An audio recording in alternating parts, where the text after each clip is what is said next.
सोचते ना हम लोग इतने फ्रेश कैसे दिख रहे होते हैं। हमारी जनता को देखो आप कितनी फ्रेश दिख रही है यहाँ पे।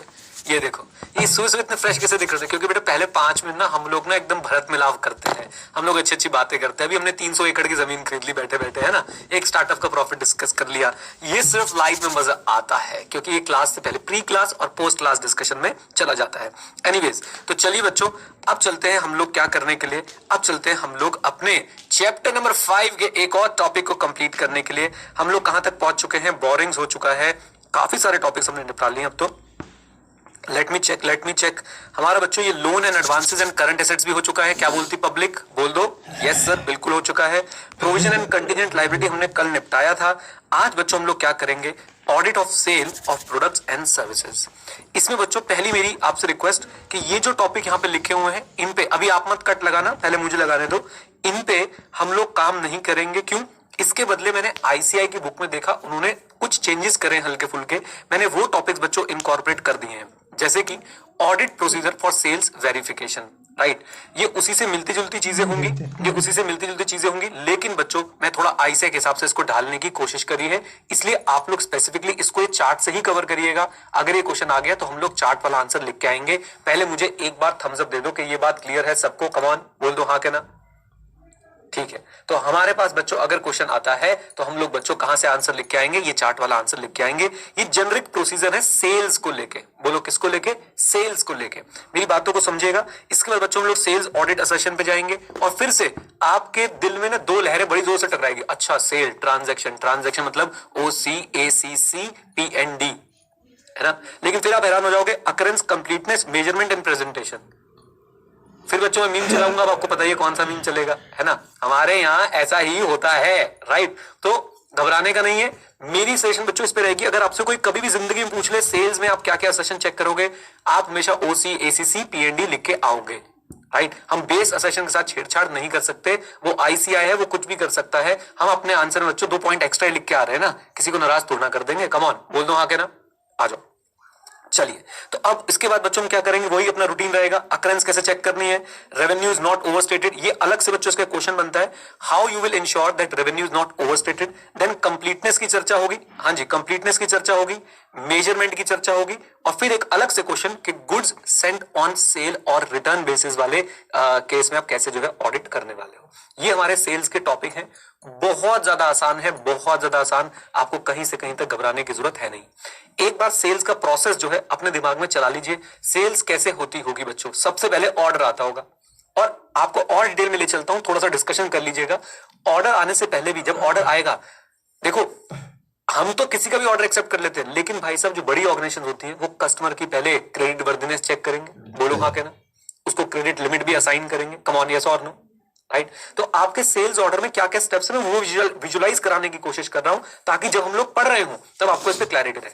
सेल्स ऑर्डर आया, एक डॉक्यूमेंट तो अपने आप में सेल्स ऑर्डर भी बन गया। कम ऑन, यस और नो। फिर उसके बाद बच्चों उसकी क्रेडिट वर्दिनेस चेक हो सकती है, उसका बैकग्राउंड चेक हम लोग कर सकते हैं। जैसे ऑडिटर भी क्या क्लाइंट एक्सेप्ट करने से पहले मैनेजमेंट की इंटीग्रिटी जांचता है? Answer is yes.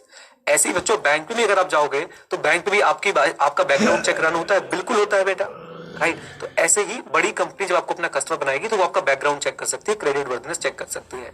उसके बाद वो सेल ऑर्डर की प्रोसेसिंग होनी शुरू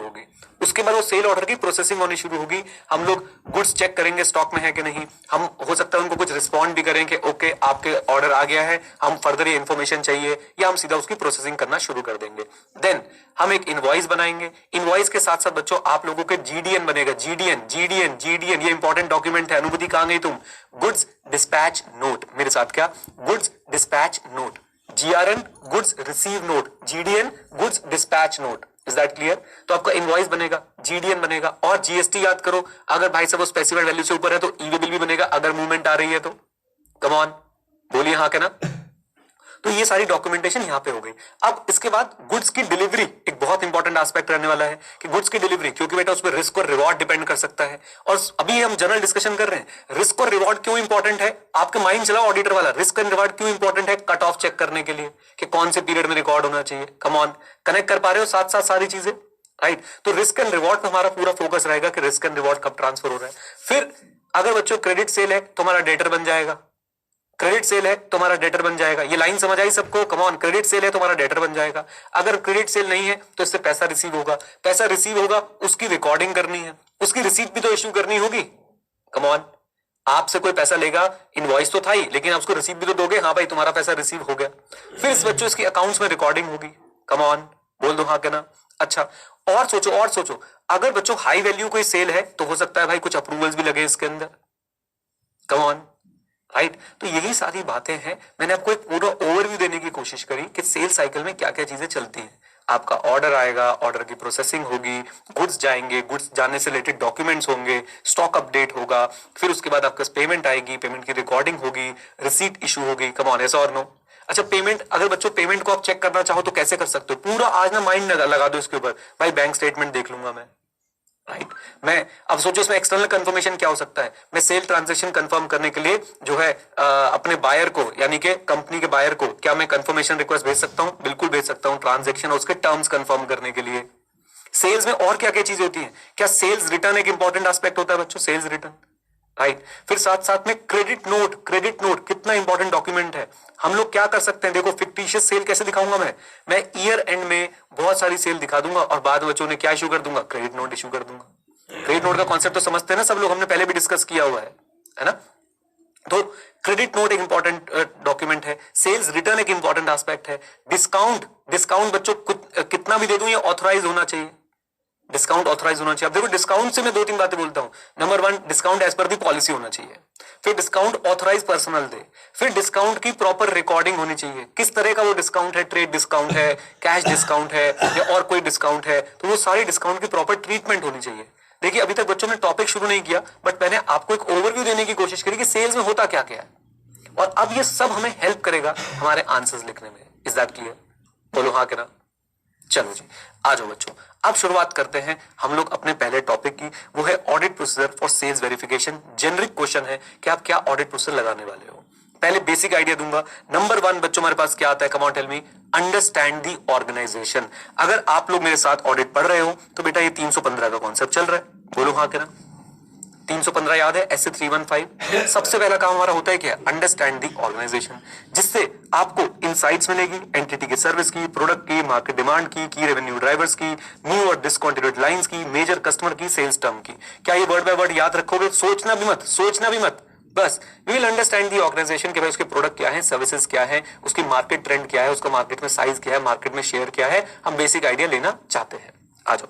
देन इंटरनल कंट्रोल असेसमेंट, ये भी बच्चों 315 में आ रहा है, याद रखिएगा। टेस्टिंग नहीं है अभी, असेसमेंट की बात हो रही है, तो बेटा ये कहां पे आएगा? 315 में। और जहां इंटरनल कंट्रोल वहां कंट्रोल एक्टिविटी, जहां कंट्रोल एक्टिविटी वहां segregation of duty, reconciliation, limit check, credit worthiness, authorisation, etcetera सब कुछ आ सकता है। कम ऑन, यस और नो? बोल दो। अच्छा जी, देन उसके बाद बच्चों हम लोग क्या करेंगे? कंट्रोल टेस्टिंग करेंगे। और आज बच्चों बचपन की यादें याद दिलाता हूं आपको, इंटरनल कंट्रोल पे ओपिनियन दूंगा क्या मैं? नहीं, unless required by law regulation. लेकिन डेफिशिएंसीज बता सकता हूं क्या? यस। और आइए जरा पढ़ के देखिए। We will test the effectiveness of the sales cycle control. Sales cycle control समझ गए सर? सेल साइकिल क्या होती है बेटा? ऑर्डर आने से लेके पैसे रिसीव होने तक, उसकी रिसीट इशू होने तक, सारी की सारी ट्रांजैक्शन सेल साइकिल में आती है। तो हम लोग इफेक्टिवनेस चेक करेंगे सेल्स से रिलेटेड कंट्रोल की, जैसे कि pre numbered invoices, authorisation procedure, ताकि बच्चों हम लोग क्या कर पाए? कम ऑन टेल मी, उनकी स्ट्रेंथ और रिलायबिलिटी को देख पाए और हम लोग कंट्रोल डेफिशिएंसीज कम्युनिकेट कर पाए एज पर एसए 265। 265 बच्चों बना ही इसलिए है, हम लोग 265 एसए में लिखा क्या हुआ है कि कंट्रोल में जो डेफिशिएंसीज है वो अपने टीसीडब्ल्यूजी को कम्युनिकेट करनी होती है। बताइए 3 पॉइंट्स बच्चों, ऑर्गेनाइजेशन को समझा, आईसी को समझा, कंट्रोल टेस्टिंग कर ली। अब ट्रांजैक्शन सैंपलिंग क्या है बच्चों? ये ट्रांजैक्शन सैंपलिंग हम इसको बोल सकते हैं एग्जामिनेशन इन डेप्थ हो रहा है। कोई भी एक ट्रांजैक्शन उठाएंगे, उसके सारे स्टेप्स देखेंगे। ऑर्डर आता है, अच्छा कैसे ऑर्डर आता है? ऑर्डर आने के बाद नेक्स्ट स्टेप क्या होता है? फिर ऑर्डर आने के बाद नेक्स्ट स्टेप, चलो ठीक है आप लोगों ने उसके गुड्स प्रिपेयर किए फॉर डिस्पैच, फिर डिस्पैच कैसे होता है? डिस्पैच पे किसकी ऑथराइजेशन लगती है? डिस्पैच के साथ कोई डॉक्यूमेंट इशू होता है क्या? आप कस्टमर को कैसे इंटीमेट करते हो? आप अपने डिलीवरी वाले से कैसे कोऑर्डिनेट करते हो? हेलो चेक, बात समझ आ रही है? तो हम लोग बच्चों एक पूरी ट्रांजैक्शन को डेप्थ में जो है वो क्या करेंगे? एग्जामिन करेंगे। Randomly select transaction to review purchase order, invoices, customer statement, focusing on control like is invoice sequencing to plan further audit procedure. अगर ध्यान से देखो बच्चों, यहां से आपको क्या रोमम पता चल रहा है कि नहीं? कम ऑन बोलो हाँ के ना, बिल्कुल पता चल रहा है। और अब देखो बच्चों, जो शुरू में हमने 6.5 मिनट डिस्कशन किया, आपको अब शायद एहसास हो रहा हो कि वो डिस्कशन क्यों इंपॉर्टेंट था। अब वो वर्ड्स निकल के आते रहेंगे बार बार, डिस्पैच वाला हो गया, इनवॉइस नंबरिंग हो गई, हमारे और हमने जो चीजें डिस्कस करी कि ऑर्डर आएगा, उसकी प्रोसेसिंग होगी, पेमेंट आएगी, उसकी हमने रिकॉर्डिंग करनी है, ये सारी चीजें बच्चों जगह जगह पे यूज होंगी। अगला पॉइंट, सब्सटैंटिव ऑडिट प्रोसीजर। अब तो बच्चों आप लोग समझ गए होंगे सब्सटैंटिव ऑडिट प्रोसीजर क्या होगा। अब मैं एक ट्रांजैक्शन पकड़ूंगा, उसकी सपोर्टिंग चेक करूंगा, उसकी अकाउंटिंग एंट्री चेक करूंगा, डिटेल में उसको चेक करूंगा, तभी तो बोलते टेस्ट ऑफ डिटेल्स करने वाला हूं। बोलो क्या करने वाला हूं? टेस्ट ऑफ डिटेल्स करने वाला हूं, सब्सटैंटिव प्रोसीजर लगाने वाला हूं। जल्दी रीड कराता हूं। डिटेल सेल एनालिसिस करेंगे, ट्रेंड देखेंगे, पीरियड कंपैरिजन करेंगे। व्हाट इज पीरियड कंपैरिजन बेटा? इस साल की सेल को पिछले साल की सेल से, इस क्वार्टर की सेल को पिछले क्वार्टर की सेल से, and category wise sales assessment यानी प्रोडक्ट वाइज सेल्स असेसमेंट करेंगे। सेल्स एक्सपेक्टेशन, ये तो आप लोग प्रिपेयर हो चुके हो। सेल्स एक्सपेक्टेशन बनाएंगे, प्रोडक्ट और सर्विस के प्राइस के बेसिस पे, सेल्स वॉल्यूम के बेसिस पे एक्चुअल से कंपेयर करेंगे। आप मुझसे आगे हो बच्चों, अब हम इससे आगे हैं। अगर इसके अंदर डिस्क्रिपेंसी आएगी तो हम लोग रिकंसाइल करेंगे, मैनेजमेंट से रीजन समझने की कोशिश करेंगे, क्या बोलती पब्लिक, फर्दर एग्जामिनेशन करेंगे। लास्ट वाला तो आपका फेवरेट है, फिर से वही sales price and discount analysis करेंगे। सेम बात है ऊपर वाली, सेम बात है ऊपर वाली, बस यहाँ पे डिस्काउंट वर्ड और डाल दिया। हम लोग देखेंगे मंथली एवरेजेस क्या रही है, डिस्काउंट पॉलिसीज जो है प्रॉपर है या नहीं है, डिस्काउंट पॉलिसीज रिफ्लेक्ट भी हो रही है कि नहीं हो रही है एक्सपेक्टेड और एक्चुअल सेल में, कोई वेरिएंस है उसको इन्वेस्टिगेट करेंगे, discount application and booking errors वगैरह हम लोग देखेंगे कि भाई ये कैसे जो है बेसिकली डिस्काउंट को अप्लाई करते हैं, और अगर कोई एरर होता है उसको कैसे जो है ट्रीट करते हैं।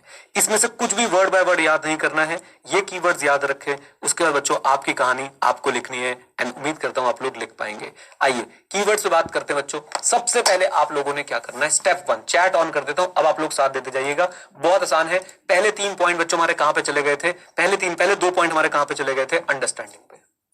पहले हमने ऑर्गेनाइजेशन को समझा, फिर हमने आईसी को समझा, आईसी को समझ लिया तो उसको हमने टेस्ट भी कर दिया, राइट। और ये पॉइंट भी कायदे से अंडरस्टैंडिंग में जाना चाहिए। फिर हमने एक ट्रांजैक्शन की सैंपलिंग करी, हमने उस ट्रांजैक्शन को पूरा एग्जामिनेशन इन डेप्थ किया, स्टार्टिंग टू एंड ट्रांजैक्शंस कैसे प्रोसेस होती है हमने ये समझा। अब आ गए बच्चों हमारे पास 2 काम, और वो कौन कौन से? Substantive audit procedure, sales price and discount analysis. Let me tell you, ये बच्चों चीजें दोनों ओवरलैप भी हैं, आपको घबराने की जरूरत नहीं, 2 पॉइंट्स बना के लिख के आ जाना। यहाँ पे डिस्काउंट पे फोकस रखना। यहाँ पे बच्चों आप लोग क्या बोलेंगे कि हम लोग अब टेस्ट ऑफ डिटेल कंडक्ट करने वाले हैं। हम लोग सबसे पहले एनालिटिकल प्रोसीजर लगाएंगे, वेरिएंसेस आएंगे, उनको इन्वेस्टिगेट करेंगे। 3 स्टेप। ऐसे sales price and discount analysis में आप लोग क्या लिखोगे कि भाई डिस्काउंट्स की प्रॉपर ट्रीटमेंट है कि नहीं, डिस्काउंट प्रॉपर्ली ऑथराइज है या नहीं, और डिस्काउंट जो है वो एक ट्रेंड में है या नहीं है। That's it, easy easy. लीजिए, ये हो गया बच्चों हमारा पहला टॉपिक कंप्लीट। मुझे फिर से एक बार आपको सिर्फ ये वाले वर्ड्स जो हैं, ये वाले हेडिंग्स जो है वो दिखानी है। कौन कौन सी हेडिंग्स हैं जरा साथ दीजिएगा बच्चों। सबसे पहले कौन सा आया था? पहला तो अंडरस्टैंडिंग द ऑर्गेनाइजेशन, फिर इंटरनल कंट्रोल, फिर टेस्टिंग द इंटरनल कंट्रोल, फिर सैंपलिंग की ट्रांजैक्शन, और आगे तो कुछ बचा नहीं है, substantive audit procedure, and last में जाते जाते हमारे पास क्या था बच्चों? Sales and discount analysis. छुट्टी, डन, बोल दो हाँ के ना। चलो जल्दी से रीड करो, खत्म करो बच्चों इसको। ये वाला पार्ट याद करने की कोशिश मत कीजिएगा, ये याद होना चाहिए, और बाकी सब बच्चों आपको अपनी जनरल नॉलेज के बेसिस पे लिख के आना है। कहीं पे कोई ऐसे कोट कर सके बिंदास कोट करें, कहीं पे कोई एएस कोट कर सके बिंदास कोट करें, कोई आपको रोकने वाला नहीं है। जल्दी से रीडिंग कर लो बेटा।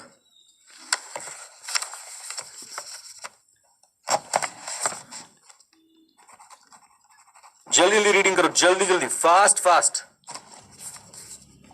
अपनी वीडियो छोटी कर दो साइड में। अच्छा भाई कर देता हूं। AS9 कोट कर सकते हैं क्या? Why not Himanshu, why not?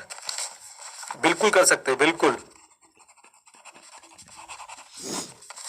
बिल्कुल कर सकते हो, 101%, कोई टेंशन की बात नहीं। सर रिलेटेड पार्टी वाली सेल से फोकस करेंगे, ये भी लिख सकते हैं क्या? बिल्कुल लिख दो। इंटरनल कंट्रोल में लिख दो कि भाई प्रॉपर इंटरनल कंट्रोल है या नहीं रिलेटेड पार्टी की सेल से रिलेटेड। ओके चलो जी आ जाओ, बस बस बस हो गया, बोल दो यस सर, यस बिल्कुल हो गया सर। साइड वाली विंडो अपनी छोटी कर दो सर। हाँ भाई हाँ, आ रहा हूं मैं, आ रहा हूं, रुको, नहीं हो रही अभी, वो क्लास के बाद देखेंगे। चलो आ जाओ। सब ठीक है? हाँ सब ठीक है। चलो लो बच्चों लो। नेक्स्ट पॉइंट पे चलते हैं। अब हम लोग को क्या करना है, ये तो बहुत आसान टॉपिक है, उम्मीद करता हूं आप लोग कर लोगे। सेल्स ऑडिट असर्शन, हाँ जी सेल्स ऑडिट असर्शंस, इसमें तो कुछ नहीं है मेरे हिसाब से बच्चों। ओसी, एसीसी, पीएनडी हम सारे लिख के आएंगे, टेंशन की बात नहीं है, ये आप लोग एक बार कर सकते हैं। देन अब बच्चों आपसे बोलते हैं कि भाई किस पे चर्चा कर लो, अकरेंस पे चर्चा कर लो। तो अकरेंस में क्या क्या है इधर देखिए। सबसे पहली बात, हमें अकरेंस का बेस पता है कि नहीं पता है? यस सर, हमें अकरेंस का बिल्कुल बेस पता है। अकरेंस का मतलब transaction actually occurred and it relates to the entity. Transaction actually occurred and it relates to the entity, right. अब देखिए इसमें सबसे पहले क्या बोल रहे हैं, revenue should not be overstated. इसके लिए बच्चों मैंने एक अलग से चार्ट बनाया है, इस पे अलग से क्वेश्चन भी आता है।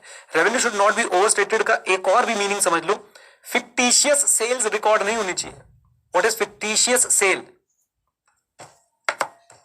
जाली, धोखे वाली, राइट। यानी जबरदस्ती आपने जो, अच्छा ओहो धोखे वाली बोलने पे कितने मुस्कुराए हो तुम लोग, है। और वो आज तो माहौल भी है बच्चों। प्लीज फिक्टिशियस सेल्स जो है वो रिकॉर्ड नहीं होनी चाहिए, याद रखिएगा। फिक्टिशियस मतलब धोखे वाली सेल रिकॉर्ड नहीं होनी चाहिए, यानी कि जाली सेल्स जो है वो रिकॉर्ड नहीं होनी चाहिए। आपका रेवेन्यू ओवरस्टेट नहीं होना चाहिए। इस पे अलग से बच्चों आपसे क्वेश्चंस पूछते हैं, तो इसको हम अलग से कवर करेंगे। अभी के लिए revenue should not be overstated. Then हमारे इनवॉइसेस कैसे हो भाई, प्रॉपर प्री नंबर्ड इनवॉइसेस हो, हमें कोई दिक्कत नहीं, नंबर ऑफ फॉर्मेट अपने आप डिसाइड करो, लेकिन प्री नंबर्ड होने चाहिए। प्री नंबर्ड क्यों होने चाहिए? इससे आप लोग जो है अगर कल को आपकी चेकिंग होती है तो वो करने में आसानी रहेगी, राइट। अदरवाइज आप बोलोगे नहीं नहीं ये तो उस वाली सेल बुक से था, ये उस वाली सेल बुक से था। अब जो भी चलाओ प्री नंबर चलाओ, कोई दिक्कत नहीं है। अनयूजुअल ट्रांजैक्शंस को हम लोग डिटेल में चेक करेंगे। अभी अनयूजुअल ट्रांजैक्शंस क्या हो सकती हैं? नंबर 1 बच्चों, अनयूजुअल ट्रांजैक्शन हाई वैल्यू, अचानक से ईयर एंड पे लास्ट के 5 दिन में पूरे साल के बराबर सेल हो गई तुम्हारी, यानी जितनी सेल तुम्हारी 1 अप्रैल से लेकर 25 मार्च तक हुई, फिर 26 मार्च से 31 मार्च तक उतनी और हो गई। अनयूजुअल, कम ऑन, यस और नो। तो ऐसी ट्रांजैक्शन को हम लोग इंस्पेक्ट करेंगे। रेशियो निकाल लो भाई, रेशियो से आपको बहुत कुछ पता चल जाएगा। रेशियो बच्चों ऑडिट में पता है कैसे होते हैं? Analytical procedure. It's just like आप लोग नब्ज देखते हैं, नब्ज। जैसे डॉक्टर जो है ना, पहले आपके बच्चों इसे क्या बोलते हैं अंग्रेजी में, क्या बोलते हैं इसको, कुछ तो बोलते हैं मैं भूल गया, हम तो नब्ज बोलते हैं कि नब्ज देखते हैं। Pulse pulse pulse pulse pulse कह रहे, वेन्स देखते हैं। हाँ वेन्स ही तो बची है बेटा देखने के लिए। चलो ठीक है जो भी है, तो डॉक्टर पहले आपकी पल्स देखता है, या वो स्टेथोस्कोप से आपको लगा के देखता है सांस लो, फिर उसके बाद वो अपना डायग्नोज आगे बढ़ाता है। तो इट्स जस्ट लाइक दैट। अगर उसे कोई वेरिएंस नजर आएगा तो बेटा वो क्या करेगा, वो लोग जो है फिर उसको आगे इन्वेस्टिगेट करते हैं। ऐसे आपको बोला जा रहा है कि आप लोग रेशियो निकाल लो, calculate and compare ratio of sales return to sales with previous year. तो भाई इससे पता चल जाएगा कहीं कुछ ज्यादा ही इस बार सेल्स रिटर्न तो नहीं आ रहे हैं, right. And finally sales return हम लोग क्या देखेंगे, validate sales return with corresponding sales invoices, चालान, credit note and stock register. सच बताऊं, मैं इसमें एक बात बोलना चाहता हूं, सेल्स रिटर्न की टेस्ट ऑफ डिटेल करो। ये बात समझ आई आपको? सेल्स रिटर्न की टेस्ट ऑफ डिटेल करो। अब सेल्स रिटर्न की टेस्ट ऑफ डिटेल कैसे होगी? जितनी भी सेल्स रिटर्न है हम लोग उसके कॉरेस्पॉन्डिंग इनवॉइस चेक करेंगे, कितनी पेमेंट आ चुकी थी, क्या सेल हुआ था, सेल्स रिटर्न का रीजन क्या दिया हुआ है। ऐसे थोड़ा ना भाई वापस ले जाओ, सेल्स रिटर्न का रीजन क्या दिया हुआ है, रिटर्न के बाद की प्रोसेसिंग क्या हुई है, रेलेवेंट डॉक्यूमेंट इशू हुए हैं कि नहीं हुए हैं, वो सारी चीजें बच्चों हम लोग चेक कर लेंगे। तो इसे बोल देंगे सेल्स रिटर्न का टीओडी। ये आ गया रेशियो, ये भी सेल्स रिटर्न का रेशियो है टू सेल्स, और इसको हम लोग ट्रेंड देखेंगे, प्रीवियस ईयर से कंपेयर करेंगे, इंडस्ट्री लेवल से कंपेयर करेंगे। अगर कुछ हमें वेरिएंस नजर आएगा उसको हम फर्दर इन्वेस्टिगेट करेंगे। अपना बच्चों तरीका वही रहेगा, क्या हमें इनको अंदर से याद करना है? नहीं, ये पॉइंट्स याद होने चाहिए, इनकी अंडरस्टैंडिंग होनी चाहिए, हम फिर लिख के आ सकते हैं। आइए सबसे पहले अकरेंस का ऑडिट कर रहे हैं। अकरेंस में बच्चों सबसे पहले हम क्या देखेंगे कि भाई साहब आपका रेवेन्यू ओवरस्टेट नहीं होना चाहिए, यानी वो ही सेल रिकॉर्ड हो जो एक्चुअली अकर हुई है, वो ही सेल रिकॉर्ड हो जो एक्चुअली अकर हुई है, जो अकर ही नहीं हुई वो रिकॉर्ड नहीं होनी चाहिए। इस पे एक डेडिकेटेड क्वेश्चन है, अभी हम कवर कर लेंगे। दूसरा, अब पहला बल्कि दूसरा ही हो गया इनवॉइस, दूसरा अनयूजुअल ट्रांजैक्शन, देन नेक्स्ट हमारे पास क्या आ गया, रेशियो। रेशियो किसका? सेल्स रिटर्न टू सेल, और आगे बच्चों सेल्स रिटर्न का हमारा detailed analysis, test of detail. बताइए कोई भी बच्चा क्या इन चीजों को अब भूलेगा? मेरे को तो नहीं लगता, बहुत आसान है बच्चों। रेवेन्यू ओवरस्टेट नहीं होना चाहिए, इनवॉइस आपके प्री नंबर्ड होने चाहिए, सेल्स रिटर्न टू सेल्स का रेशियो निकाल लो, सेल्स रिटर्न का अपना क्या कर लो, सेल्स रिटर्न का आप टेस्ट ऑफ डिटेल कर लो, और लास्ट में बच्चों अनयूजुअल ट्रांजैक्शन को तो हम लोग डिटेल में चेक करेंगे ही करेंगे। अगर आप उसको कनेक्ट करना चाहते हो, इवन आप बच्चों ऐसे 330 पढ़ के आओगे, 315 पढ़ के आओगे, उन पे भी स्पेशल फोकस दिया गया है। कहां पे? अनयूजुअल ट्रांजैक्शंस पे। सिग्निफिकेंट रिस्क होता है बच्चों अनयूजुअल ट्रांजैक्शन में। बोल दो हाँ के ना? लीजिए, क्या ये बातें समझ में आती हैं आपको? बोलिए हाँ के ना?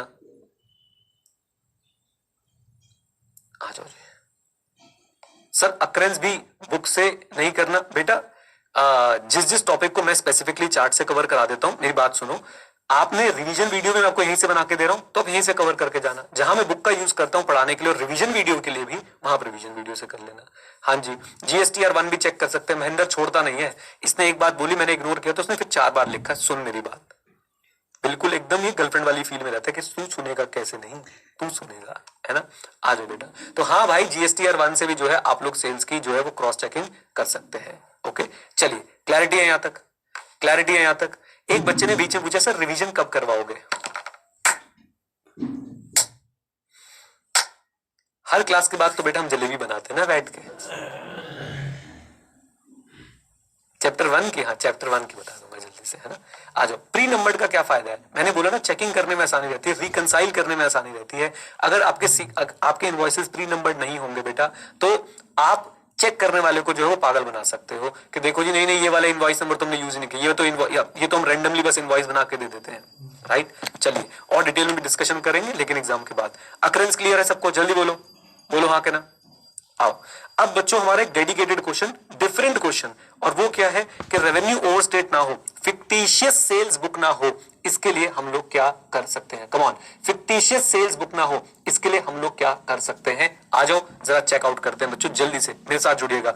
नंबर 1, सबसे पहले हमारे पास इंटरनल कंट्रोल ऐसे होने चाहिए कि कोई भी इनवॉइस 2 बार रिकॉर्ड ना हो जाए। हाँ जी, कोई भी इनवॉइस 2 बार रिकॉर्ड ना हो जाए, कोई भी ऑर्डर 2 बार जो है वो रिकॉर्ड ना हो जाए। तो verify no sales invoice is recorded multiple times और इंक्लूड व्हाट, कैंसल्ड इनवॉइस। तो ये बच्चों एक आईसी का पॉइंट है, आईसी हमारे पास स्ट्रांग होना चाहिए। कैसा कि भाई कोई भी इनवॉइस को 2 बार रिकॉर्ड ना करे, सेम इनवॉइस को। और दूसरी बात, कैंसल्ड जो इनवॉइस है वो एज अ सेल ना शो हो रहे हो। तो duplicate invoice check, cancel invoice check. Then invoice and journal matching. यहां पे क्या करोगे, यहां पे क्या करोगे, आप इनवॉइस उठाओगे, उसको जाके लेजर से चेक करोगे। आगे आप लोग होशियार हो। फिर उसके बाद बच्चों डिस्क्रिपेंसी, डिस्क्रिपेंसी के बाद बेटा रिकंसिलेशन, रिकंसिलेशन नहीं हुई तो ऑडिट ओपिनियन पे इम्पैक्ट। आ जाओ। Cross reference a selection of invoices against the sales journal entry.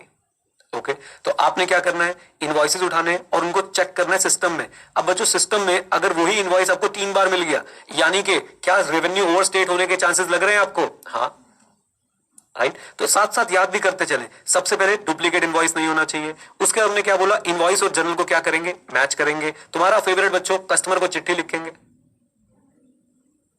Customer confirmation, external confirmation, obtain confirmation from customer to validate the authenticity of sales transaction and identify what, fictitious sale। fictitious sale समझ गए, जाली, नकली। अच्छा जी, 4 बातें। सबसे पहले duplicate invoices नहीं होने चाहिए, पहला पॉइंट बिल्कुल क्लियर है। Come on. दूसरी बात बच्चों हमने क्या देखी, दूसरी बात हम लोगों ने देखी कि भाई साहब इनवॉइस और जर्नल आपस में क्या करने चाहिए, मैच करने चाहिए। तीसरी बात बच्चों हम लोगों ने क्या देखी कि भाई साहब हम लोग कस्टमर से क्या कर लेंगे, कंफर्मेशन ले लेंगे। डन, आ जाओ। Then consent for shipment. Consent for shipment मतलब हम लोग देखेंगे भाई कोई शिपमेंट जो है विदाउट कस्टमर कंसेंट तो नहीं देती, पर्टिकुलरली एट ईयर एंड। क्यों कि बस सेल्स क्या करनी है, इन्फ्लेट करनी। निकालो सारा सामान, निकालो सारा सामान, निकाल दो, रिस्क एंड रिवॉर्ड ट्रांसफर कर दो, सेल्स बुक कर लो, बाद में वापस भेजेगा, देख लेंगे अगले साल, लेकिन अभी तो सब निकाल दो। राइट, तो वी विल चेक कि शिपमेंट हमेशा कॉन्सेंट के साथ ही हो क्लाइंट की। अदरवाइज कहीं सिर्फ इन्फ्लेशन, किसकी इन्फ्लेशन, सेल्स को इन्फ्लेट करने के लिए आपने कहीं क्या तो नहीं कर दिया।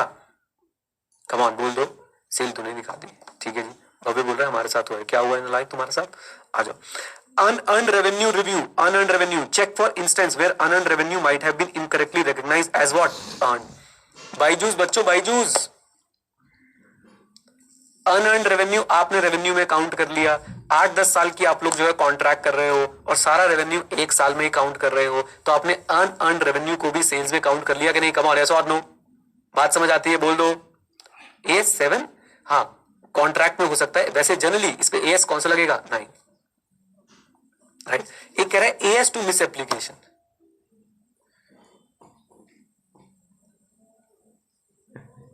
AS2 मिस एप्लीकेशन नहीं, ये क्यों नहीं बोलते थे इसमें भाई साहब के prevention of money laundering act लग गया। छोड़ो ना सारी बातें, हम बात करते हैं कि बेटा पट्टी पटक पठामी AS2 कहां से आ गया। एनीवेज चलो ठीक है, कोई बात नहीं। हाँ जी, हो सकता है। अनअर्न्ड रेवेन्यू, रेवेन्यू रिव्यू समझ में आया आपको। ऐसा तो नहीं है कि जो रेवेन्यू भी आपने अर्न नहीं किया था आपने उसे रिकॉग्नाइज कर लिया हो। Then collectibility assessment, evaluate the presence of significant uncertainty regarding the ability to collect payment. मतलब देखो इससे क्या पता चलेगा बच्चों, अगर भाई कलेक्टिबिलिटी असेसमेंट नहीं है, राइट, इसका मतलब आप लोग सेल्स करने के लिए किसी भी तरीके से कस्टमर को जुगाड़ करके ला रहे हो, भाई साहब बेच दे बेच दे बेच दे बेच दे। और जनरली बच्चों फिक्टिशियस कस्टमर से ही क्या नहीं होती है, उसका डेटर बड़े लंबे समय तक जो है वो ओपन रहेगा। बोलो हाँ के ना, आउटस्टैंडिंग रहेगा ना। अगर फिक्टिशियस सेल है तो भाई डेटर सिर्फ नाम का ही तो है, वो हमेशा क्या रहेगा, आउटस्टैंडिंग। तो आप कलेक्टिबिलिटी को असेस करके ये देखना चाहते हो कि फिक्टिशियस सेल तो रिकॉर्ड नहीं कर रखी थी। ध्यान से समझिएगा बच्चों, देखो समय कम है लेकिन फिर भी हम लोग सेक्रीफाइस नहीं कर रहे भाई, कॉन्सेप्ट पे जा रहे हैं। हम कलेक्टिबिलिटी को असेस करना चाहते हैं ये जानने के लिए कि कहीं भाई ये फिक्टिशियस डेटर तो नहीं है। आ जाओ। देन कंटिजेंट ऑब्लिगेशन एनालिसिस, ये भी बड़ा जबरदस्त है। Determine if revenue recognition is contingent upon customer action such as financing और रीसेल एग्रीमेंट। मतलब कहीं ऐसा तो नहीं है कि आपने उसको सेल की बात चलाई थी, उसने बोला हाँ खरीदूंगा लेकिन सब्जेक्ट टू लोन खरीदूंगा, और अभी उसका लोन हुआ नहीं है, आप सेल रिकॉर्ड करके बैठे हुए, बहुत ही बढ़िया हमारी सेल तो हो गई है। नहीं, ऐसा नहीं करने का है। Is that clear? बोलो हाँ के ना। कलेक्टिबिलिटी असेसमेंट में गौरव बिल्कुल ठीक बोल रहे हो कि भाई डेटर्स की एजिंग देखेंगे। कलेक्टिबिलिटी असेसमेंट वही हो गया बेटा, डेटर्स की एजिंग रिपोर्ट देखोगे और उनसे क्वेश्चंस करोगे। आइए इंपॉर्टेंट क्वेश्चन बच्चों अपने आप में, और फिर से फील कीजिएगा, कल हमारी क्लास में पूजा ने भी बताया था और मैं आप लोगों को फिर से एक बार बताना चाहता हूं बेटा, ये टॉपिक जब आते हैं ना, बच्चा सोचता है कि मैं उसका जेनरिक आंसर लिख दूंगा, और मुझे विश्वास है कि आप में से कई लोग लिख दोगे, लेकिन वो लिख दोगे ना, वो आईसीआई के बिल्कुल भी क्रॉस नहीं कर पाएगा। समझ रहे हो मेरी बात को? अब आप लिख सकते हो जो आई से तो बिल्कुल थोड़ा सा टच करता और निकल जाएगा। क्या बोलती पब्लिक? बोलो हाँ कहना। आ जाओ। देन बच्चों, देन प्लीज, ऐसे ऐसे नलायक है यहाँ पे, अभी बताऊंगा क्या लिख रहे थे, क्लास के बाद बताऊंगा। ऐसे ऐसे नलायक है यहाँ पे, पूछो मत please. Revenue is not overstated. सबसे पहले डुप्लीकेट इनवॉइसेस नहीं होने चाहिए। हाँ जी, पहला point, come on, duplicate invoices नहीं होने चाहिए। इनवॉइस और जर्नल क्या होने चाहिए? मैच होने चाहिए मेरे साथ। हाँ जी, इनवॉइस और जर्नल क्या होने चाहिए? मैच होने चाहिए। उसके बाद कस्टमर से क्या कर लेंगे? कंफर्मेशन ले लेंगे। 3 पॉइंट तो अलग ही कर दो, बल्कि एक काम करते हैं, इन दोनों का एक, इन दोनों का एक और इन तीनों का एक बना देते हैं। डुप्लीकेट इनवॉइस चेक कर लो, इनवॉइस है तो इनवॉइस एंड जर्नलिंग मैच कर लो, फिर कस्टमर की कॉन्सेंट, कस्टमर से कंफर्मेशन। 4 हो गए हमारे पास। उसके बाद तो बच्चों क्या करना था? कलेक्टिबिलिटी असेसमेंट कर लिया, अर्न रेवेन्यू चेक कर लिया, और कंटीजेंट ऑब्लिगेशन को हमने एनालाइज कर लिया, कहीं हमारा revenue contingent to certain conditions तो नहीं था, और वो कंडीशंस अभी फुलफिल नहीं हुई, रेवेन्यू रिकॉग्नाइज कर लिया है, तो भी आपकी सेल क्या दिख रही होगी? ओवरस्टेटेड दिख रही। आसान। एक बार और रिपीट करेंगे बच्चों। पहले दो हमारे पास कौन कौन से थे? पहले दो थे इनवॉइस से रिलेटेड, कि डुप्लीकेट इनवॉइस नहीं होनी चाहिए, इनवॉइस और जर्नल की मैचिंग होनी चाहिए। नेक्स्ट दो हमारे पास कौन से थे? कस्टमर से रिलेटेड। कस्टमर से हम लोग क्या करेंगे? कंफर्म करेंगे, कस्टमर की कंसेंट चेक करेंगे शिपमेंट से पहले वाली। फिर था बच्चों रेवेन्यू, कहीं जबरदस्ती बढ़ा तो नहीं रहे? रेवेन्यू कैसे कैसे जबरदस्ती बढ़ सकता है? नंबर 1, अनअर्न्ड रेवेन्यू को आपने दिखा दिया। नंबर 2, कलेक्टिबिलिटी असेसमेंट करेंगे, चेक करेंगे कहीं राइट ऑफ करने वाले कोई आइटम्स तो नहीं थे। और फाइनली बच्चों हम लोग देखेंगे कंटीजेंट ऑब्लिगेशन एनालिसिस। डन? बोलिए। इनका निमोनिक बना सकते हैं बेटा, फील फ्री। जितने निमोनिक, जितनी स्टोरी, जितना हवाबाजी कर सकते हो ना टॉपिक के साथ, जितना एग्जैजरेट कर सकते हो, जितने गंदे गंदे निमोनिक्स बना के याद कर सकते हो वो करो, वही याद रहेंगे, सच बता रहा हूं मैं। आओ। कंप्लीटनेस बच्चों, कंप्लीटनेस। कंप्लीटनेस में हम लोग क्या चेक करेंगे? अच्छा, कंप्लीटनेस में एक बात तो आपको समझ आ गया, जहां कंप्लीटनेस है वहां पे कट ऑफ तो जरूर चेक कर लेंगे। कंप्लीटनेस का मतलब क्या होता है? कि भाई कोई भी अनरिकॉर्डेड सेल जो है वो नहीं होनी चाहिए, सारी चीजें प्रॉपर्ली रिकॉर्डेड होनी चाहिए। साथ साथ में आप ये भी बोल सकते हो कि जो भी, ऑल्दो थोड़ा सा आपको ये विरोधाभास आएगा इसमें, लेकिन याद रखिएगा जो भी सेल जो है, जो भी सेल इस पीरियड में हुई हो वो इसमें रिकॉर्ड होनी चाहिए। ये हमें कट ऑफ असर्शन से पता चलता है, बट इसमें बच्चों कंप्लीटनेस भी कवर हो जाती है, क्योंकि अल्टीमेटली हम ये देख रहे होते हैं ना कि इस पीरियड की कोई सेल अनरिकॉर्डेड ना रह गई हो, इस पीरियड की कोई सेल अनरिकॉर्डेड ना रह गई हो, राइट? तो कट ऑफ जैसा लगता है ये, लेकिन बच्चों यहां पे हमारा कंप्लीटनेस भी चेक हो जाता है। आइए, तो पहला पॉइंट यही है, कट ऑफ। प्लीज सर, विरोधाभास का मतलब क्या होता है? विरोधाभास मतलब counter intuitive, contradictory, contrarian. Sir ये तो ज्यादा हो गया हमारे लिए। मतलब जब हमें लगता है कि नहीं यार ये तो कट ऑफ में जाना चाहिए था, कंप्लीटनेस में क्यों आ रहा है? तो आपको ये क्या लग रहा है? काउंटर इंट्यूटिव लग रहा है, काउंटर लग रहा है आपको, विपरीत। हाँ चलो ठीक है, इसके लिए बेटा अलग से क्लास लगाएंगे जिसमें हम शेक्सपियर और प्रेमचंद जी को बुलाएंगे और लैंग्वेज पे क्लैरिटी लाने की कोशिश करेंगे, अंग्रेजी और साथ साथ में हिंदी भी। आज कट ऑफ प्रोसीजर्स, डिटेल्स याद नहीं करनी है, बेसिक याद होना चाहिए, बेसिक पता होना चाहिए। Revenue is recognised in the correct accounting period, इतना तो मुझे अपने हर बच्चे पे विश्वास है। कट ऑफ के साथ वो ये लाइन तो लिख के आ ही सकता है कि भाई साहब सही अकाउंटिंग पीरियड में रिकॉर्डिंग होनी चाहिए। Focus on transfer of risk and reward rather than invoice generation date. क्या बात लिखी है बच्चों कि भैया आप इनवॉइस जनरेशन में ध्यान मत दो, इनवॉइस तो मैं घर बैठ के जितनी मर्जी जनरेट कर सकता हूं। बोलो मैं आज एक इनवॉइस जनरेट कर दूं, मैंने सेल करी है जीरोधा को 5 करोड़ की, अब स्टॉक्स को 10 करोड़ की, जो अभी जनरेट कर देता हूं, 2 मिनट लगेंगे। कम ऑन, यस और नो? बट पॉइंट क्या है, फोकस किस पे रखें भैया? गुड्स के केस में रिस्क एंड रिवॉर्ड पे फोकस रखें, क्योंकि रिस्क एंड रिवॉर्ड अगर ट्रांसफर नहीं हुआ है तो वो अभी आपकी सेल नहीं मानी जानी चाहिए इस पर्टिकुलर पीरियड की। अगर वो अगले पीरियड में ट्रांसफर हो रहा है तो उसे अगले पीरियड की जो है वो सेल मानेंगे। आ जाइए, क्रेडिट नोट वेरिफिकेशन, यही तो सारा झोल है बच्चों। और एक बार बताऊं, ये क्रेडिट नोट वेरिफिकेशन वाली बात रेवेन्यूज ओवरस्टेटेड में भी आ सकती है क्या? मेरे हिसाब से बिल्कुल आ सकती है ना। क्रेडिट नोट वेरिफिकेशन में क्या होगा, सोचो मैंने ईयर एंड पे बच्चों बहुत सारी सेल दिखा दी, बहुत सारी सेल दिखा दी, और जैसे ही ईयर खत्म हुआ मैंने सबको बोल दिया तुम जैसे ना ना ना ना ना ना ना ना ना ना ना, सबको बच्चों मैंने एक क्रेडिट नोट इशू कर दिया। आ जाओ, कंट्रोल देगा तुमने मेरा बिल्कुल एकदम, कैसे माहौल बदल दिया मैंने। आ जाओ, कहा मैंने ना ना ना शुरू कर दी। Please focus, examine credit note issued after the accounting period to identify potential fictitious sales reversed post year end। क्या बोलती पब्लिक, बोल दो। आ जाओ जी, तो 2 चीजें हो गई। अब इसको इससे रिलेट कर देना, shipping document tracing. Shipping document tracing, match shipping documents to entries in the sales journal to verify actual goods कब डिस्पैच हुए थे। क्योंकि भाई हमने इनवॉइस पे फोकस नहीं करना है, हमने किसे फोकस करना है? Transfer of risk and reward. और रिस्क और रिवॉर्ड गुड्स में तभी ट्रांसफर होगा जब वो क्या कर दिए गए होंगे? डिस्पैच। Is that clear? बोलो हाँ के ना। मैं ना कोहनी मार के गिरा दूंगा जो गंदे गंदे एग्जाम्पल तुम लोग लिख रहे हो। दुष्ट, पापी, नालायक। पता है कैसे कैसे एग्जाम्पल दे रहे? कह रहे रिस्क और रिवॉर्ड कब ट्रांसफर होता है? जब लड़की एक्चुअली में लड़कों के घर पे पहुंच जाती है। कह रहे सगाई पे रिस्क और रिवॉर्ड ट्रांसफर नहीं होता। अरे नालायक, दुष्ट, लफंगा, हाँ वही। कह रोके पे रिस्क और रिवॉर्ड ट्रांसफर हो जाता है। अब पहले ये डिस्कस कर लो है बेटा, लड़कियों ने मोर्चा खोल दिया ना तुम्हारे अगेंस्ट, कहीं के नहीं रहोगे तुम। और कोई कोई दिन जा रहा है लड़कों, कोई कोई दिन जा रहा है, तुम्हारी बारात जाया नहीं करेगी, आया करेगी, याद रखना, फिर तुम जाओगे बेटा। जो हालात चल रहे हैं अभी आजकल दुनिया में, लायक। फिर तुम्हारी विदाई हुआ करेगी, तुम रोया करोगे, गले लगे बाबा जान। प्लीज, एनीवेज प्लीज बच्चों, वैसे मतलब एग्जाम्पल में थोड़ा सा तो दम था, बट फिर भी थोड़ा सा अजीब सा लग रहा था एग्जाम्पल। एनीवेज चलिए, यहां तक क्लियर है? जल्दी बोलो हाँ कहना, कम ऑन प्लीज। तो cut off procedure, credit note verification, shipping document tracing, sales register check. Sales register check क्या होगा बच्चों? ये भी अब देखो सारे डॉक्यूमेंट्स बेस पे काम हो रहा है। जब भी हम लोग गुड्स डिस्पैच करते होंगे, क्या उसकी सेल्स में एंट्री होती होगी? बोलो हाँ कहना, आंसर इज यस। आ जाओ, confirm that all dispatch goods are recorded in the sales register. मैं आपको कल का एक एग्जांपल शेयर करता हूं। अभी मैंने बैच जब से शुरू हुआ है तब से मैंने बच्चों को आपको बताया ना, 2-3 प्रॉपर्टीज मैंने बाय करी, कुछ प्लॉट्स बाय करे, मैंने शायद पहले भी डिस्कस किया था। तो कल एक और प्लॉट का भी एक डॉक्यूमेंटेशन का काम था, तो मैं वहां पे गया था दोपहर को।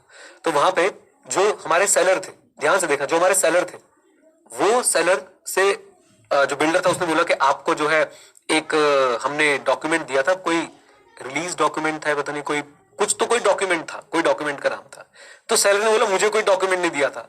भाई साहब बिल्डर के बंदे ने तुरंत अपना जो पीसी ऐसे घुमाया, कहना ये देखो आपका नाम, आपका नंबर, आपके साइन, डेट, टाइम।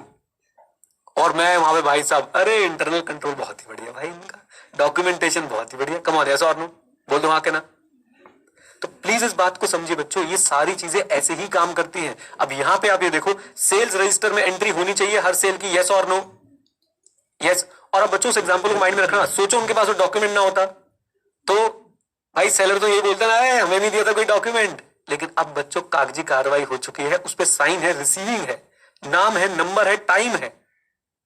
बस शुक्र मनाओ उसकी शर्ट का कलर नहीं लिखा होता, तुमने उस दिन हरे रंग की शर्ट पहन रखी थी, याद है? एनीवेज चलिए, तो confirm that all the goods dispatch are recorded in the sales register. अच्छा आ जाओ जी, then sales reconciliation. Sales reconciliation हम लोग कैसे कर सकते हैं? Very simple.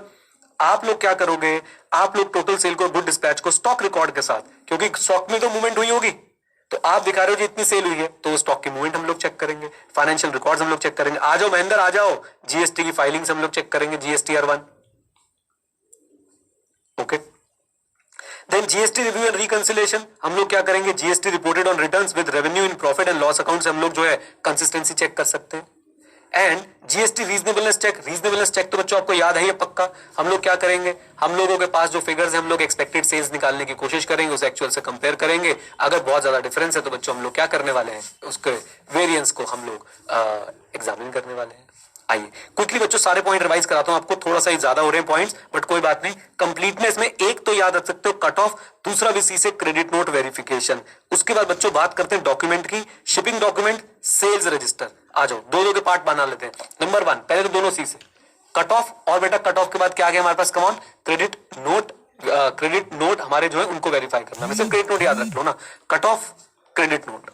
फिर उसके बाद दो डॉक्यूमेंट, एक आपका सेल्स रजिस्टर, एक आपका शिपिंग डॉक्यूमेंट। एक आपका क्या हो गया, शिपिंग डॉक्यूमेंट, दो यहां पे खत्म हो गए। फिर 3 तो बहुत ही आसान है। अब तो सिर्फ और सिर्फ क्या बचा हुआ बच्चों, आपका रिकंसिलेशन कर लो सेल्स की, जीएसटी की रीजनेबलनेस स्टेटमेंट बना लो, और जीएसटी के रिकॉर्ड से भी आप लोग जो है कंसिस्टेंसी चेक कर सकते हो। बोलो क्या चेक कर सकते हो, कंसिस्टेंसी चेक कर सकते हो। Done, okay. फिर से बच्चों चंकिंग करते हो चले, चंकिंग करते हो चले, 2 2 3। पहला cut off, credit note verification, फिर डॉक्यूमेंट्स पे आ जाओ, शिपिंग डॉक्यूमेंट और आपका सेल्स रजिस्टर। फिर बच्चों जेनरिक पॉइंट रिकंसिलेशन कर लो, उसके बाद जीएसटी रिव्यू करके इनकी कंसिस्टेंसी चेक कर लो, और जीएसटी में आप लोग एक्सपेक्टेड जो है वो क्या निकाल सकते हैं, एक्सपेक्टेड अमाउंट निकाल सकते हैं, और उसको फिर एक्चुअल से मैच करके डिस्क्रिपेंसी को इन्वेस्टिगेट कर सकते हो। सी स्क्वायर, एच स्क्वायर, जी स्क्वायर। अच्छा भाई, सी स्क्वायर ठीक है, एच स्क्वायर ठीक है, जी स्क्वायर कहां से बन गया, सेल्स रिकंसिलेशन जीएसटी रिव्यू, ये जी स्क्वायर। अच्छा ठीक है, सी स्क्वायर, एच स्क्वायर, जी स्क्वायर, रिकंसिलेशन, ठीक है, डन। या फिर एस का क्यूब कर दो ना, ओके। लीजिए, तो किसी भी तरीके से बच्चों आपको बस मैं चाहता हूं ये हेडिंग्स आप लोग अपने माइंड में रख लें। रिवीजन वीडियो में हम लोग इसको जी स्क्वायर नहीं, कौन कौन से स्क्वायर थे, सी स्क्वायर, एस क्यूब और जी स्क्वायर से याद रख लेंगे। डन, चलो भाई, लो मैथ्स की भी याद बच्चों आपको आ ही गई फाइनली। चलिए नेक्स्ट मुद्दे पे चलते बच्चों, और वो नेक्स्ट मुद्दा क्या है हमारे पास, मेजरमेंट। मेजरमेंट बच्चों कायदे से होना चाहिए था एक्यूरेसी, बट कोई बात नहीं, सह लेंगे थोड़ा सा। आओ जी, क्या क्या चीजें इसके अंदर, आ जाओ जल्दी से पढ़ रही। आओ जी आओ, नेक्स्ट मुद्दा बच्चों हमारे पास क्या है, मेजरमेंट का। और मेजरमेंट बच्चों क्या है, मैंने आपको क्या बोला था, कम ऑन, एक्यूरेसी। तो इसमें हम लोग क्या करेंगे, सबसे पहले हम लोग ट्रांजैक्शंस की ट्रेसिंग करेंगे। ट्रेसिंग क्या होता है बेटा, हम लोग बोल बोल के अब लोग थक गए हैं। आप क्या करोगे, you will select sales from order to payment. आप पूरा का पूरा कुछ सेल्स को ट्रैक करोगे, कहां से लेके बेटा, पूरा ऑर्डर से लेके पेमेंट तक। जो सेल्स साइकिल की मैं बात कर रहा था, ऑर्डर से लेके पेमेंट तक, उनकी डॉक्यूमेंटेशन कि वो एक्यूरेट रिकॉर्ड हुई है नहीं, और साथ साथ में रेवेन्यू रिकग्निशन पॉलिसी से मैच करती है नहीं, हम लोग ये देखेंगे। इससे जेनरिक पॉइंट दुनिया में हो नहीं सकता। आपने सिर्फ बोलना है will trace the sales transaction. Tracing का मतलब क्या है, वो इनिशियल डिस्कशन याद रखें, ऑर्डर आने से लेके पेमेंट होने तक, पेमेंट रिसीव होने तक पूरे हम लोग स्टेप्स को देखेंगे। हर स्टेप पे क्या क्या डॉक्यूमेंटेशन होनी चाहिए, हर स्टेप पे क्या क्या कंट्रोल्स लगे होते हैं, और साथ साथ में बच्चों इसमें पता चल जाएगा कि भाई इनकी एक्यूरेट रिकॉर्डिंग हो रही है कि नहीं, right amount, right period, right, और साथ में आपका amount, account of period, and साथ साथ में रेवेन्यू रिकग्निशन पॉलिसी भी हम लोग स्टिक कर रहे हैं या नहीं कर रहे हैं उसके ऊपर। Then export compliance verify. अब एक्सपोर्ट है तो बच्चों एक तो यहाँ पे आएगा ही आएगा, बोलो क्या, AS11। सर एक्सपोर्ट के साथ हम लोग इंपोर्ट भी लिख सकते हैं, नलायक। इंपोर्ट परचेज होती है, एक्सपोर्ट सेल्स होती है, राइट। तो ज्यादा भावुक मत हो जाया करो। Verify export sales align with AS11 और applicable standard on foreign currency transaction. कितना आसान। Understand the revenue recognition. हम लोग क्या करेंगे, हम लोग देखेंगे बच्चों, ये बहुत इंपॉर्टेंट पॉइंट है, आप लोग भी याद रखिएगा, लाइफ में भी बहुत काम आएगा। क्लाइंट स्पेसिफिक ऑपरेशन को समझेंगे और देखेंगे भाई साहब यहाँ पे रेवेन्यू कैसे रिकॉग्नाइज होना चाहिए। फॉर एग्जाम्पल बच्चों, फिर से बायजूस का एग्जांपल लूंगा। अगर आप एक 8 साल का कॉन्ट्रैक्ट कर रहे हो तो भाई आपको ये समझना है कि 8 साल तक सर्विसेज देनी है, उसका पैसा मिला है। कम ऑन, यस और नो। आपको 1 साल का पैसा नहीं मिल गया, आपको एक बार में पैसा रिकॉर्ड नहीं करना चाहिए। और रेवेन्यू रिकग्निशन, आई होप आप लोगों ने अकाउंट्स में पढ़ा है बच्चों, transaction specific, nature of transaction specific, client specific आपको चेक करना पड़ता है। आप वन रूल हर किसी के लिए एप्लीकेबल नहीं कर सकते हो। Even if I am not wrong, AS7 तो कंस्ट्रक्शन कॉन्ट्रैक्ट से स्पेसिफिकली डील करता है कि कंस्ट्रक्शन कॉन्ट्रैक्ट में रेवेन्यू कैसे रिकॉग्नाइज करना है। कम ऑन, यस और नो, राइट। तो आपको क्या करना है, आपको रेवेन्यू रिकग्निशन में चेक करना है कि भाई साहब क्लाइंट स्पेसिफिक रेवेन्यू रिकग्निशन को पढ़ना है। एंड फाइनली सबसे इंपॉर्टेंट पॉइंट जो बहुत पहले आ जाना चाहिए था, रिलेटेड पार्टी ट्रांजैक्शन को देखेंगे, किसके लिए, ऑथराइजेशन के लिए, वैल्यूएशन के लिए, आर्म्स लेंथ प्राइस के कंप्लायंस के लिए। जहां भी रिलेटेड पार्टी आ जाए ऑथराइजेशन आएगा, उसकी वैल्यू आएगी, और वैल्यूएशन से ही जुड़ा हुआ आर्म्स लेंथ प्राइस भी आएगा। Arm's length price, the price which you charge from an unrelated party. Done, one hand distance. Okay, बोल दो, आ जाओ जी।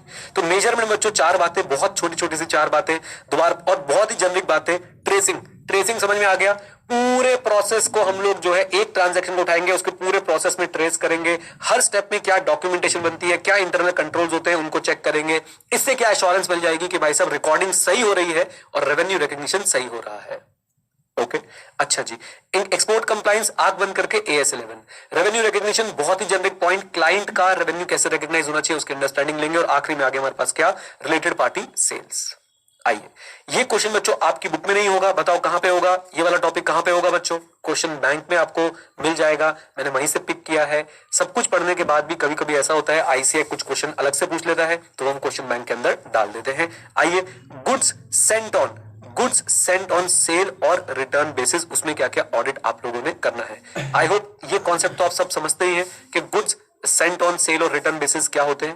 बोलो हाँ कहना कि भाई या तो वो हाँ बोल देगी या तो वो ना बोल देगी। हाँ बोल देगी तो सेल हो जाएगा, ना बोल देगी तो बेटा क्या हो जाएगा, रिटर्न हो जाएगा। डन, बोल दो हाँ कहना। सर कौन हाँ ना बोल देगी? सामने वाली पार्टी। नलायक, आ जाओ ध्यान से बच्चों। गुड्स सेंट ऑन सेल और return, goods sent on sale और रिटर्न में आप लोगों के लिए क्या क्या ऑडिट स्टेप रहने वाले हैं। सबसे पहले मेमोरेंडा रिकॉर्ड वेरिफिकेशन। जो बच्चे अकाउंट्स पढ़ते हैं उन्होंने मेमोरेंडा का मतलब अभी तक समझ नहीं आया। रफ कॉपी बनाई है, रफ कॉपी की नहीं बनाई है? आ जाओ, हम लोग देखेंगे कि record check for a record tracking goods on sale और return, ensuring sales are recorded upon what, customer confirmation. Simple सी बात यहां पे आपको बोलूं, सेल्स तभी रिकॉर्ड होनी चाहिए जब कंफर्मेशन आ जाए, उससे पहले सेल रिकॉर्ड नहीं होनी चाहिए। डन, बोलो हाँ कहना।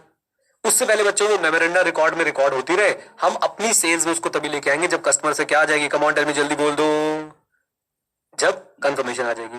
Price adjustment, ensure price are adjusted in sales and receivable upon goods acceptance. फिर सेम बात को दूसरे तरीके से रिपीट करने की कोशिश कर रहे हैं कि भाई साहब प्राइस एडजस्ट कर दो in sales and receivable upon goods acceptance. जब एक्सेप्ट हो जाए तभी आप लोग जो है रिसीवेबल और सेल्स को छेड़िएगा, उससे पहले मत छेड़िएगा। Approval period compliance, verify goods after the approval period are return और bill to the customer. This is an important point. ये थोड़ा सा ऐसा पॉइंट है, इस पर थोड़ी मेहनत करनी चाहिए आप लोगों को। क्या कह रहे हैं कि भाई पीरियड स्पेसिफाई होना चाहिए कि यू विल अप्रूव और reject with in a particular period, और वो पीरियड खत्म होते ही आपकी पॉलिसी क्लियर होनी चाहिए कि what you will do. Either you should count it as कि भाई अभी सेल नहीं हुई, या फिर आप उसको सेल काउंट कर लें और चुपचाप क्या बना दे, कम ऑन, चुपचाप क्या बना दें, उसका बिल बना दें कस्टमर के लिए। Is that clear? बोलो हाँ के ना। आ जाइए, इस पॉइंट को दोबारा पढ़ेंगे। हम लोग क्या करेंगे, verify goods after the approval period are return और are bill to the customer. या तो रिटर्न आ जाए गुड्स हमारे पास, या फिर बच्चों उसकी क्या करके दे दें हम लोग कस्टमर को, कम ऑन टेल मी, जल्दी बोलिए, बिलिंग करके दे दें। Easy easy. ये पॉइंट बच्चों इंपॉर्टेंट है, इसको मिस मत करिएगा, बल्कि चाहे तो सबसे पहले लिख के आ जाएगा, टेंशन की बात नहीं है। क्लोजिंग इन्वेंटरी एक्यूरेसी, क्या बच्चों क्लोजिंग इन्वेंटरी एक्यूरेसी पे डायरेक्ट इंपैक्ट आता है ऐसी सेल्स का? यस, बहुत ज्यादा इंपैक्ट आ सकता है। जब तक अप्रूवल नहीं आया है तब तक सेल नहीं हुई है, और जब तक सेल नहीं हुई है it should be counted in your inventory. और जिनका टाइम पीरियड एक्सपायर हो चुका है और गुड्स रिटर्न नहीं आए हुए हैं, they should be considered as sale as per the policy of the company, and they should not be counted in the inventory of the company, rather it should be counted as the sales of the company. ये बातें समझ आई जो मैंने बोली? बोलो, बहुत simple है। इधर देखो, confirm goods still on approval at year end are included in the closing inventory. Again ये दोनों पॉइंट बच्चों बहुत इंपॉर्टेंट है। पहले दोनों पॉइंट बिल्कुल जेनरिक थे, इन दोनों पॉइंट्स को अच्छे से लिख के आइएगा। Number 1, approval period compliance. आपको ये चेक करना है कि अप्रूवल पीरियड क्या था, अप्रूवल पीरियड के बाद या तो गुड्स रिटर्न हो जाए या बिल हो जाए। नंबर 2, क्लोजिंग इन्वेंटरी बच्चों स्पेशल ध्यान रखेंगे, क्योंकि अगर अभी तक अप्रूवल नहीं आया है दे should be counted in your inventory. Done. पहले दो पॉइंट काफी जेनरिक थे, memoranda record verification, price adjustment, दोनों आपस में मिलते जुलते भी थे। सच बताऊं तो चारों ही आपस में मिलते जुलते हैं। I will start my answer with these 2 points and end with these 2 points. Done. लो जी, ये हो गया हमारा कौन सा बच्चों topic, goods sent on sale और रिटर्न बेसिस। यहाँ पे आके हमारा खत्म हो जाता है। सेल्स का ऑडिट भी बच्चों हमने खत्म कर दिया है, एज पर ICAI हमने खत्म कर दिया है। डन। अब हमारे पास नेक्स्ट टॉपिक्स कौन से बचे हैं, क्विक ओवरव्यू। अब बच्चों सेल्स के बाद हमारे पास क्या आएगा, परचेजेस। परचेजेस के बाद हमारे पास क्या आएगा, सिर्फ एकमात्र टॉपिक, और वो कौन सा है, एम्प्लॉय बेनिफिट एक्सपेंसेस। बस खत्म, बीच में और कुछ नहीं है।